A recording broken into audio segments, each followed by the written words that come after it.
Hi guys! On this video, I would like to share to you how to order your GCash card. Are you ready now? Ready, and open your online GCash app. In your home page, just simply click and choose the cards icon. And then you will go to this page.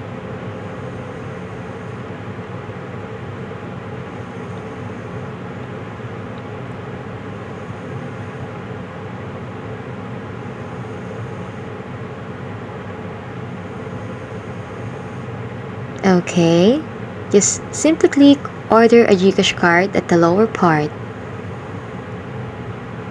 And then you will redirect on this page again. Order a card and then provide all the information they needed. Thank you so much guys. Please follow me and I will show you on my next video when I receive my GCash card. Thank you so much. Bye. God bless you all. At syempre, wala kang libre sa pag-order ng GCash card. Kaya naman, i-ready mo na ang iyong 250 pesos.